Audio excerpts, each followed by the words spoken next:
Alrighty, welcome back to another episode of the Footy Nuffies. Ash, we're back, mate. No jokes this week because the joke's on us. We did the knock knock St Kilda joke last week. The joke's on us. We did our challenge, or we had a bet, didn't we? 25k for me and 5k for you. So we did that Sunday. We've got a video of it. We'll upload that in the next couple of days. I slowed Ashton down significantly for his 5ks, but I was absolutely gassed.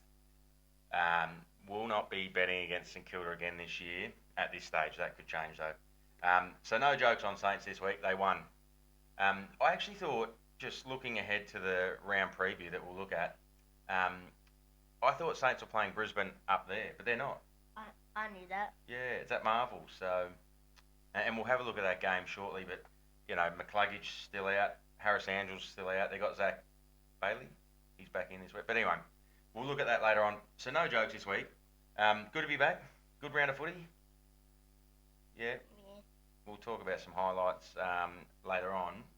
It was a good round of footy. It does drive me nuts though. We're in round 2 last week. In round 2, and you've got 4 teams already playing it or missing having a bye. And then again this week, I think there might be a couple of games or a couple of teams missing through a bye. It's just annoying. Hamstrings and soft tissue injuries becoming a big problem for the AFL. You seen some of the news about who's gone down with hamstrings in the past couple of weeks? Yeah. It's They're like the good players. Oh, guns. Petrarca, who is probably unsurprising given the nature in which he plays the game. So powerful and bursts and, all that. But it does beg the question, is some of the adjustments they've made to the rules, is it contributing to the fast-paced nature of the game and these resultant injuries? Maybe. Yeah, maybe. I don't know. Hard to say, but Calamarchi for Adelaide. So, is it Calamarchi? It is. He's at Adelaide. He'll be missing this weekend with hamstring. Connor Rosie, which was a nasty hyperextension, but apparently it's a hamstring issue. And anyway, we'll talk about him shortly. But also Tom Liberatore as well, someone that is not known to have soft tissue injuries. But in true Liberatore fashion, he finished the game off and didn't say anything to the medical staff until the next day anyway. Which is, I suppose, shouldn't surprise us. He's pretty tough, that bloke. Hamstrings, yeah. So I just wonder if they're becoming a bit of an issue. What do you think? I don't really know. Don't really know. I suppose it's only a couple of weeks in. Maybe it's too early to say, but we will soon find out. Some of the quarters are going like 40 minutes, aren't they? Crazy. Like a lot of goals are being kicked, but I wonder what the statistics look like in terms of stoppages. If there's more or less stoppages. Again, it's only 3 rounds in, and it's not a big sample size, but is there more or less stoppages so far? Don't know. Now, we also said last week that we were going to come back for this week's episode and discuss our thoughts on who we think, I'm using the same word in different ways here, our thoughts on who we think will be the rising star for 2026. So let's go with you first, because I like your one. In fact, had I thought about it, I might have gone this person as well, and we'll explain why. Sam Laidlaw. Sam Laidlaw from the Tigers. So some of you are going to say he's not eligible. He was nominated last year, but we've done a bit of homework, bit of background searching, and he actually is eligible. He only played 10 games last year. I believe it's 10. He remains under 21. Some of these criteria, so he is actually eligible. Please correct us if we're wrong. But I love Sam Laidlaw. Watched him there. Not on the weekend as much. I didn't watch a whole heap of that Gold Coast Richmond game. But the week before against Carlton, he was huge. I felt like he almost dragged them over the line. So I like that tip. You've done well there. I've gone with Jagger Smith. Also in his second year, didn't play a game last year. He did his ACL in pre-season. But he gets so much of the ball. Just probably not efficient enough. Yeah, probably just his impact, perhaps. But I'm sure.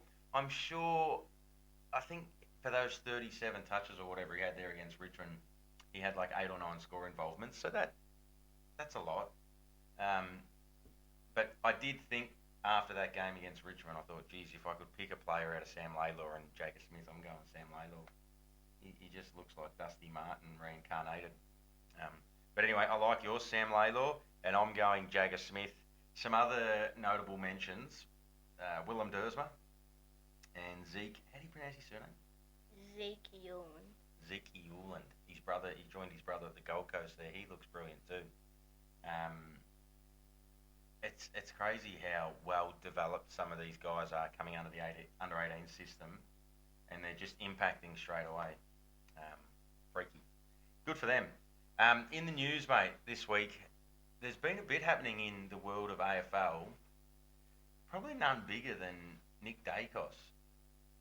Now, apparently, he was down in Tasmania for what they call a sportsman's night, which is, you go and people ask you questions, you answer them, and you sign some autographs, take some photos. But him being down in Tasmania, geez, we just lost the lighting there. Him being down in Tasmania, it is asking questions, like how satisfied is he at Collingwood? Tasmania going to have a lot of money to throw. I think are they getting, is it $15 million worth of sign-on bonuses or something ridiculous to try and attract some of these guns? So, do you think Nick will stay at Collingwood or maybe move? I reckon he could move. Yeah. If you had asked me 1 or 2 years ago, I would have said absolutely not. He'll be staying at Collingwood, but he's won a premiership. He probably still wants to win a Brownlow, which he will, I'm sure.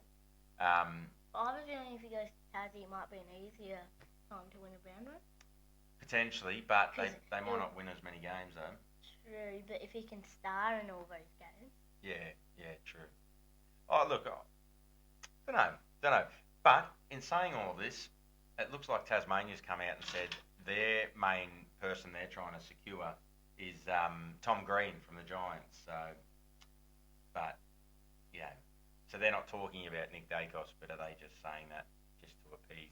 Was Tom Green there on Sportsman's Night? No. Just I think it was Nick and his old man. Maybe it might have even been Josh Dacos as well. I'm not 100% sure, but anyway, it's interesting. He's such a big player in the game, isn't he? Probably one of the biggest players in the AFL. So his movement it gets us all intrigued. Paddy Voss, did you see some of the stuff he was doing there on Saturday against the D's or Sunday? Yeah, didn't he lift someone up? Well, yeah, that was the wingman, number 15 from Melbourne. He lifted him up over his shoulder, just a bit of carry on. But he was getting stuck into Harrison Petty, Harrison Petty's got a bit of a bald patch on his head. He was rubbing the back of his head, and then he was doing the crying stuff because Harrison Petty, a couple of years ago against Brisbane, had some tears on the field. But anyway, he's been fined $1,000 for taunting. Yeah, which begs the question: will they look to remove taunting from the game? You don't want to remove sledging from the game because sledging can be fun, like that Aussie sort of banter. But taunting, I could see where he went over the line. He crossed the line. But he sometimes does it in other games. Yeah, but not that big. Yeah, perhaps doesn't keep going and going, does he? But he does carry on a bit, Paddy Voss. Tries to get under the skin of the opposition, which there's a place for that in the game, to irritate the opposition. But anyway, he's been fined for taunting, so that sets the standard now. No one else really carries on like Paddy Voss does, though. But anyway, we'll see. Other big news, we did talk about it briefly there at the top of the episode. Connor Rozee is out for a significant period of time. So, did you see that incident on Port Adelaide Essendon game? He went for a tackle and his leg sort of, hyperextended. You sort of initially thought it might be a knee injury, but they've come back and said that's a hamstring-related injury. I think he's spoken to his surgeon and looks like he'll have to have surgery and then spend a big time out on the sidelines. What does that do to Port Adelaide? Because they've got who's Pau Pepper He did his ACL last year, so he's out at the moment. How Pepper's like in and out now. Well, he's still injured. He's still recovering, so he'll come back into the side. Ollie Wines, I didn't see him on the weekend. I don't know. I think he might be in and out too. And then they've got Butters there, who does a lot of the heavy lifting, but I mean, they dismantled Essendon, didn't they? You know, but that probably says more about Essendon than it does Port Adelaide. I'm not quite sure where Port Adelaide sits in terms of the pecking order in the AFL this year. They do have the Eagles this week, Port Adelaide, in Adelaide, and we'll talk about that later. But I don't know who I'm tipping there. I know Port Adelaide for sure, but I don't know. I think the Eagles look good. Again, we'll talk about that in a couple of weeks. Isn't Dersma injured? Later on. Or isn't the Eagles' gun injured or something? Dersma's fine. He's going. I'm not too sure. I'm pretty I sure. didn't. Yeah. Maybe not. Might have been a hamstring or something to someone. So Connor Rozee, that's really sad. Petrarca, we spoke about at the top of the episode as well. So he's done a hamstring, and they're suggesting maybe 4 weeks for him. We spoke about it last week or the week before. He would have had to have been leading the Brownlow medal. Those first 2 games, he had 4 and 27 against Geelong, and then 3 and 24 or 22 against Eagles, yeah. Anyway, so that's disappointing to see. Petrarca, he really sort of looked as if he was back in career best form. It comes off the back of a good win against Richmond, but I think there was 3 hamstrings in that game. Was it Tom Lynch did his, and Nank, isn't it? What's his name? The Nank Irvis, Yeah. The ruckman, and Petrarca. So they're dropping like flies. And Bailey Humphrey's got 2 weeks for that sling tackle on Morris Rioli. Did you see that? Just in the centre square, just on the outside of the centre square. He slung him, and that was sort of head contact first into the ground. And they're really trying to remove that from the game, that sling tackle. So he did try and appeal it, but he didn't get off.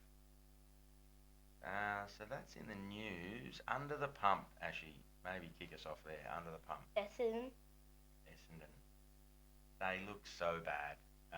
We've got a lot of family, relatives, your uncles and your pa and your cousins that support Essendon, and some of them watch the show, so shout out to you guys. But I'm really worried about Essendon. I would have said at the start of the year, probably North Melbourne, West Coast for the wooden spoon. But it's early, isn't it? It's round 3. But I'm not confident Essendon beat North Melbourne this week. And West Coast still looking good. Yeah, we're actually seeing, but you're seeing improvements. Because normally West Coast and North Melbourne keep like 10 goals in a game at least. Yeah. But they kick like 30 goals. I'm putting in. We'll get to it later. I'm probably going to tip North Melbourne this week against Essendon. I'm worried about Essendon. Brad Scott. If they don't show some signs of improvement, I can't see how he's still there next year. I think he's into his 4th season now, and if anything, they're probably going backwards. They did lose Sam Draper, and they've lost some other names. Anyway. But have they won a game yet this season? Essendon, no. No, so they've only played 2. That's like 14 games in a row they've lost. Yeah, they haven't won a game in 300 days. Yeah, they lost every game since like round 11, round 12 last year. Is there a bet incoming for Essendon? Like if they win more than X amount of games, or can we think of a bet, a running bet? Maybe if they win more than... We've got a long time to train for it. Maybe next week I might place one. I might look at it next week as well. I'll see how they go against Kangaroos, and if they smash the Kangaroos, maybe no bet. If they lose the Kangaroos, I might go with something like 7? 5. 5. If they win more than 5, I've got to run, I don't know, 70k or something in October. Wait, no, why? Wait, 5. 5? But they're probably... It's a long time to train for it, but I don't know. I'm so worried about them. I've got a soft spot for Essendon. Obviously, I've got so much family that barrack for them. I want to see them do well. They've been bad for a long time, but yeah. But let's move on because we could just ham on about it, but um, I don't know what the answer is there. There was times throughout that game they weren't chasing hard. There was no effort. They lacked intensity. And like, gosh, like you guys are getting paid a lot of money, like, and you're doing something all of us would love to do, like show a bit of ticker. Anyway, Charlie Curnow, mate, watching that game there against the Hawks, he looked like he was going to break it open in the first quarter, and then not Battle. Who was the other bloke who used to play for West Coast? Big tall guy, Barras. Oh, right, yeah. He killed him. He just blanketed him, and Curnow was. That's what the Swans were up and about. Though. He was up and about. Yeah, true. And look, they were missing Goulden and they were missing Heaney. I get it, but again, like I just said about Essendon, like effort, intensity. I don't know, Charlie. I love him, the big dog, but just seems to lack a bit of effort sometimes, like those second efforts or chasing out a forward 50. It's like his home for 50. Well, I know, yeah, that's his home, yeah, but if your direct opponent's got the ball and is running out a forward 50, you've got to chase hard. Even if you don't stop him, you got to make it look like you're chasing, but I don't know. Anyway, well, hey, it's so early in the season, he could still come out and kick 60 or 70 goals. Like, he's got it in him. But under the pump this week, that was probably the question mark on him at Carlton, was his effort and intensity when he doesn't have the ball. Anyway, and the last one, mate. I don't know. Do you agree with that one? What do you think of that one? Yeah. What is it? You. Oh, this one. Yeah, you tell us all. Giants 80 plus the Dogs, plus the Saints at home. I'm worried about the Giants. They got a lot of injuries. I know they've got a lot of depth in their list. They're a great side. Well, not a great side. They're a very good side. But have the injuries they got? Like Tom Green's missing for the season with his ACL. What's the little bloke that wears the helmet? He's still out recovering from an ACL. Oh, Darcy Jones. Yeah, and I know he's not their best player, but and then they've got that small midfielder. I can't think of his name. Toby Bedford? No. Oh, Bedford. No. I can't think of his name. Anyway, he's like a midfield half-forward flanker. But he's still out injured. They lose to the Dogs by 80 points. Yes, they were on the road, so is it a Mulligan? Is that what they call it, a Mulligan? Like when it's, you just let it slide because maybe it's a once-off. So they lost but then they lose to the Saints at home, which hurts me more because I stupidly put a bet on to run 25Ks if the Saints won. So that hurts me more, but I don't know. Are you worried about the Giants, or you're not too worried at the moment? Maybe not too worried. Not too worried. It is early, isn't it? They're 1 and 2, so do they have a bye this week? They might have a bye. Anyway, I don't know. We'll see. We'll have a look in a moment. Probably. No, they do. No, they don't. They play. They're playing. That's okay. We'll look at the. They probably have a bye in round 4. Yeah. We'll have a look in a moment, but. Yeah, I'm a little bit worried about them, but anyway, we'll see. Actually, speaking of 1 and 2, and they could go 1 and 3 this week, depending on the results, but Geelong and Adelaide, one of those teams on Thursday night, is going to start the season 1 and 2, which we will talk about that game in a moment, but it's just so funny, isn't it? Like, it becomes a bit of a doom and gloom situation, or that's how it feels. Do you get that feeling sometimes when the teams might go 1 and 2 or 1 and 3 at the start of the season, or 0 and 2? That it's a bit doom and gloom? No. You don't really do?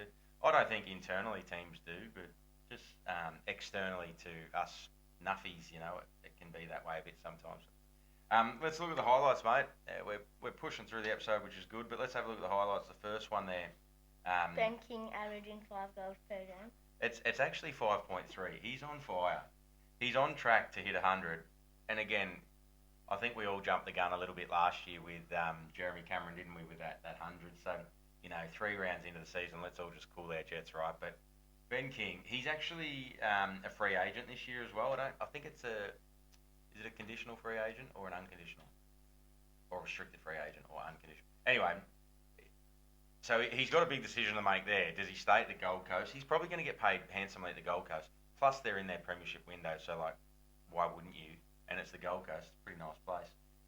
Or does he come back to Melbourne? Yeah, he grew up in Melbourne. Does he come back and does he chase a big, big payday down here somewhere? But maybe, but who would he chase, though, to be on a team? Like, he probably wouldn't chase Melbourne, North Melbourne, even though they're looking okay. North Melbourne, they've got Larky. Melbourne might chase him because, but they've gone and got Myercheck, but then Myercheck is getting older, so maybe... Saints have got Max King, they've got his brother, so they don't need him. Doggies have got Norton and they've got Darcy. Hawks, they have Lewis. Hawks have got Chol and Lewis. But Chol's... They could chase him, Yeah, because Chol's average and Lewis is just anywhere. Yeah. Geelong... no, Hawks have got Gunston. Yeah, and again, he's getting older. And they got Cole Shadir so as well. they probably should chase just that second big forward. Yeah, Geelong could chase him, but I don't know. I don't think they will. But because they got Jeremy Cameron and Shannon Neal, but Jez is getting older as well. So we could.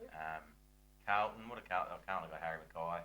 They probably don't have much left in their tank though, do they? In terms of money, they've committed a lot. Yeah, Saints wouldn't, because they've got... Saints got Max. They could do it. But how much money they got left? They've been throwing that credit card around. I don't know. Look, Ben King's got a big decision to make, but he is on fire. And I love the way he's a mobile forward. He gets up the ground. He pushes back hard. He's as fit as a fiddle. He's wonderful to watch. Strong overhead. Beautiful set shot. Perhaps his set shot kicking's let him down in previous seasons, but not in 2026. So I was reading a statistic.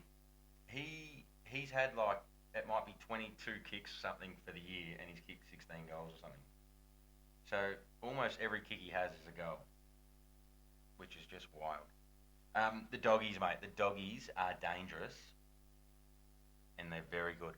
So they knocked off Adelaide on Adelaide's home deck. They knocked off Brisbane on Brisbane's home deck, and they smashed the absolute pants off the Giants. They look good. The Doggies still have a tough run. They have Cats in a couple of weeks. Yeah, where's that one? Kitty Park? Yeah. Oh, good. We knocked them off there last year, but... But then the year before that, they pumped us there. Oh, yeah, I know. That was hard to watch. Oscar Baker's goal, did you see that on the boundary line? Oh. Do yourself a favour, if you're still watching this far into the episode, if you haven't seen Oscar Baker's goal on the boundary line to more or less ice the game against Adelaide, go back, watch it, jump on YouTube and watch it. It is unbelievable, isn't it? And when he kicked it, like, he looked shocked that he kicked it. I really like him. So that was his 51st game. He's been on the list for like eight or 9 years, and he's 51st game. So he's had to do it the hard way. I love those stories. They just keep fighting, keep working, and do the team thing. And now he's up to 51 games. So good on him. Hopefully he keeps going. And the last highlight there for the weekend. Look, there was plenty of highlights, but the last one was West Coast, mate. That was that come from behind win was unbelievable, wasn't it? Our co-coach in the under-9s, Josh, shout out if you watch. He's a big West Coast supporter, and there's not often much to celebrate, but Monday night at footy training, Josh had his West Coast cap on, and he was wrapped to be able to watch come from behind. I think they're 30 or 40 points down at some point in that game. Harley Reid had 30 touches odd. Dersma kicked a couple. Harley's not eligible though. No, not for the Rising Star. But he looks like he's starting to really impact games. He went up and got into Charlie Comben's face. Did you see that? No. Comben just flattened him on the deck. Comben's got... there's a lot of stuff like, then the Eagles supporters, players were getting stuck into Charlie Comben's. Like, Harley ran at him after Elio kicked that goal on the boundary line. Anyway, whatever. So those are highlights from round 2. Let's just have a look, and we'll finish up after this. We'll have a look at the game preview. Now, I don't know if you've seen this yet, but Cats and Crows Thursday night. I've seen it. Dawson missing. You see that? No, I haven't seen that one. Yeah. So Archie's done his hammy. Yeah, so Dawson, he's missing this week, so I don't know if he is catching the plane over. I sort of hope he is because I'm catching up with a mate who works for Adelaide and hoping to get us into the rooms Thursday night after the game. Why? So then you could see Dawson. Yeah, hoping to say good day and then say I'll see you at my cousin Matt's 30th birthday in Adelaide in May. Dawson Jordan's a good mate of Maddie's. So anyway, at Danger out as well. Did you see that one? Yes. Yeah. Anyway, who you got? Cats or Crows? Cats. Cats, yeah. I'm going the Cats. We'll do a game day vlog too, I think, won't we? Reasonably confident. Adelaide's missing a few players, but you can never be too sure. Pies and Giants, Darcy Moore returns. Or they're anticipating him returning. Yeah, they said the defence duo is back. That's good. Who you got? Pies. Do you reckon they'll get lost going to the ground because it's at Marvel and it's not at the MCG? Maybe. Yeah, I'm going to go the Pies. The Giants need to bounce back, but yeah, the Pies are still a pretty good outfit this year, I think. Saints and Lions in Melbourne. Yeah. Who you got? Lions. I'm going to go Lions. Saints, you may prove us wrong, so I'll eat my. But I'm not betting 25 kilometres on it this week. Freo and Tigers over there. Oh, fair. Yeah, they're going to probably pump them. Now, this is going to be interesting, so we'll stay up and watch this with Pa on Saturday night. Roos. Yeah, Bombers and the Roos. Now, we did suggest maybe taking him to the game. I haven't reached out to him yet. I can reach out to him, but regardless, we'll either watch it on tally or we'll go along to it. But yeah, I'm going the Roos as well. Sorry to our Bombers family. They're you guys are in trouble. I hope you turn around. I hope you win, and I'll eat my words. Power and Eagles. Now, we spoke about this game earlier. This one's a tough one. I'm going to go the Eagles. I don't know. Just see. Yeah, just to see it. Maybe. I'm going Power. Yeah, on Power. Okay, and Blues and D's. I'll go to Blues. Yeah, probably Blues. Yeah, I like what I've seen at Melbourne, although last week that first quarter against Freo was no good. But after that, they really started to turn it on a bit. But so that is round 3 done. What is it? 1, 2, 3, 4, 5, 6, 7. Yeah, so there's 4 teams missing again. And then tomorrow, I think, next round there'll be 8 teams. 8 teams playing, and 1 team missing. And then eventually we'll be back to 2 teams missing. all night. Anyway, that'll probably do us for this week. Not much else news to report, is there, at the moment? Under 9s hasn't started yet. That's a few weeks away. Easter holidays coming up for school. What else? I can't think of anything else. That might do us. The only other thing is the running video of Ashton and I. It's a hard watch. But we'll edit that and get it up probably Friday. So thank you guys. Thanks for if you've stuck around this long. Thank you.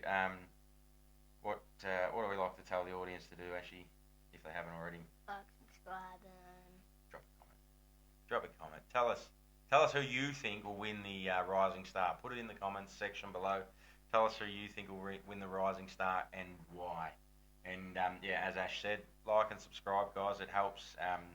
We had some really good viewership on our video last week, so that's awesome. Yeah, hopefully we can translate that into some new subscribers and keep going from there. But a couple of videos this week. This one tonight, and then we'll do a match day vlog. Probably put it up over the weekend, and also do that running video edit as well, which is really painful. That's it, guys. Thanks very much. We'll do it again, I suppose, tomorrow night at the footy. But that'll come up later on the weekend. Might even put it up Saturday. Thanks, guys. Have a good weekend, and may your team go well, except if they're playing the Cats. Is that fair enough? yeah, I guess so. Alrighty, guys.